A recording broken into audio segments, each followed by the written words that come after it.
Ollaan menossa heittämään syksyistä haukea. Eletään tässä lokakuun loppua ja ilma on aika kylmä. Viime yönä satoi jo lumi maahan ja me ollaan valittu tämmönen Merenlahti. Tää on profiililta vähän semmonen, että tässä on selkeätä niinku ulkoreunaa, sisääntulo, ulostulo aukkoa ja siitä liikutaan tonne pohjukkaan päin, joka todennäköisesti on jäässä.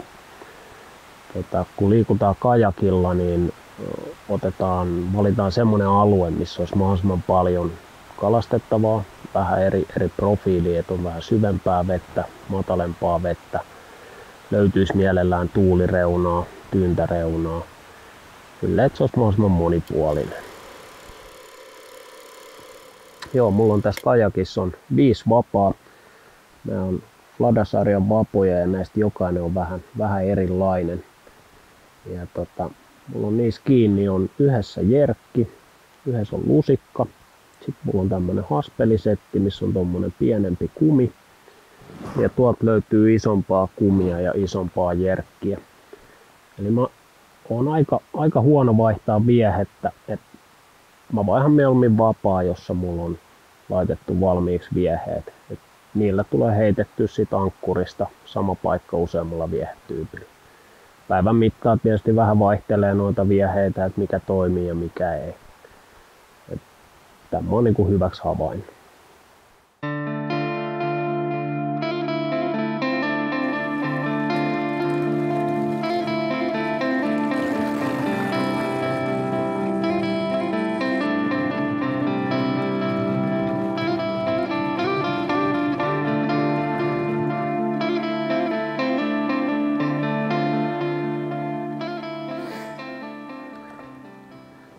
Tässä on vesi jo 4,9 astetta ja tällaisessa lusikassa on aika iso potku, mutta kyllä se silti vaan tuntuu toimivan aina välillä. Että ei välttämättä tarvii olla kauhean hidas uintinen viehe, eikä edes välttämättä kauhean hitaasti uitettu.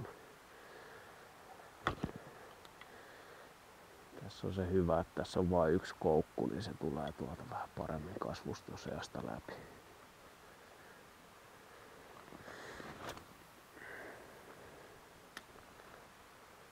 Tässä on tosiaan tää Aavan Flada-malli, tää on 30-120 grammaa ja sopii kivasti tämmöisille vähän kevyemmille vieheille.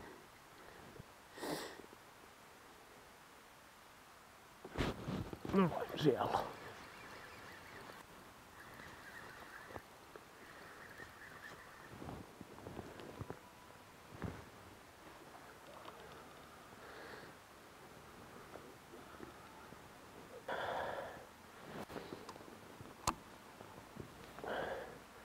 Eikä ne kyllä ikinä irti pääse silloin, kun pitäisi päästä.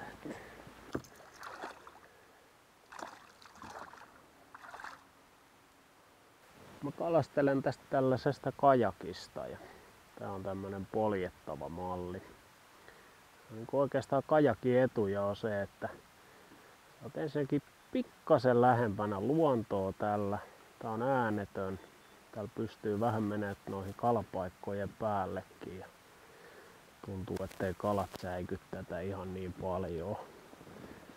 Tietysti huono puoli on se, että ihan kamalan pitkiä siirtymiähän tällä ei pysty tekemään, mutta täytyy vaan tosiaan ottaa haltuun niitä alueita, missä sitten päivällä on. Eli tulee vähän kalastettua sitä niin sanottua B-sektoriakin. Ja on kyllä monesti itse asiassa osoittautunut aika toimivaksi jutuksi. Keulomoottoria mulla ei ole tässä, mutta mulla on tossa takana on tommonen Powerpole matalan veden ankkuri, niin sillä saa aika hyvin ankkuroitua sit paikalle. Muuten sitten naruankkurilla. Tää on ihan hauskaa puuhaa. Tää kulkee auton kattotelineillä ja tän saa monesti vietyä paikkoihin, mihin välttämättä veneellä ei pääsekään.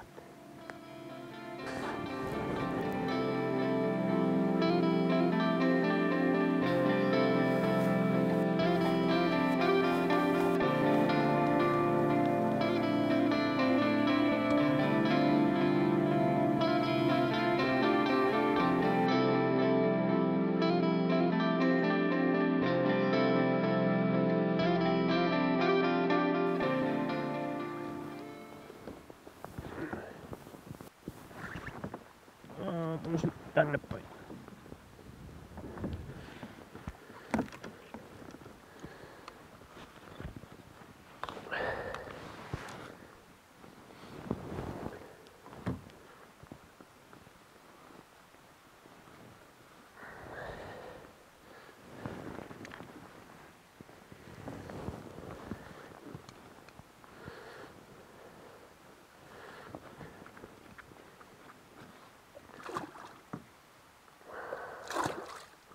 Tässä on tämmönen vähän syvempi kaislakärki ja tommoseen vähän isompaa punamustaa jerkkiä.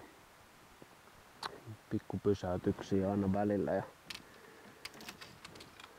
siihen se raapasi.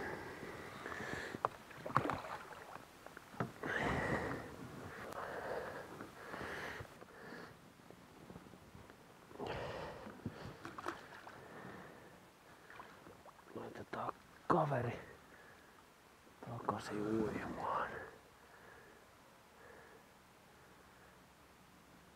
Metrin kala. Sinne meni. Yes. Katsotaan jos löydettäisiin lisää niitä.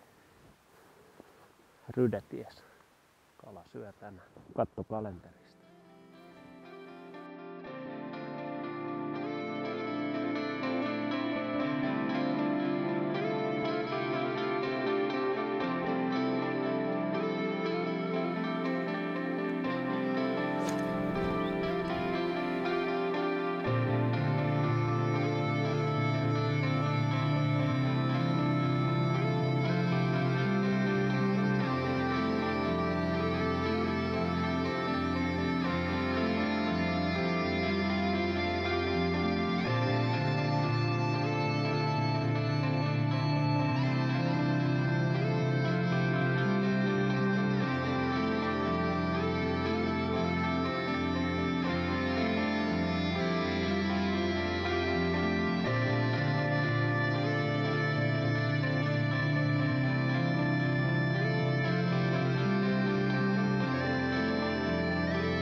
Siihen se taas samaan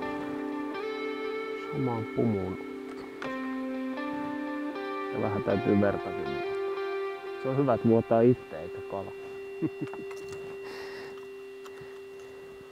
Tänään oli tosiaan aika hyvä päivä, että olosuhteet oli haasteellisia. Korkea paine päällä, ilma on kylmä ja vesi on jäähtynyt tosi paljon. Tämmönen itätuuli ei ole koskaan hyvä. Mutta kuitenkin löytyi kaloja, löytyi hyvän kokoisia kaloja. Löydettiin niitä paikat, mistä ne otti, eli tommosia vähän tuulireunoja, kaislojen kärkiä. Ja semmosia niinku tuulen ja tyynen rajapaikkoja. Aika paljon kaloja tuli, ne oli jerkeillä. Punamusta oli ihan selvästi ykkösväri. Kohtuu nopeasti uitettuna ja sitten pitkiä stoppeja. Ei välttämättä hidas uitto aina kylmään veteenkään ole se avain. Tänään ainakin vähän nopeampi uitto toimi hyvin.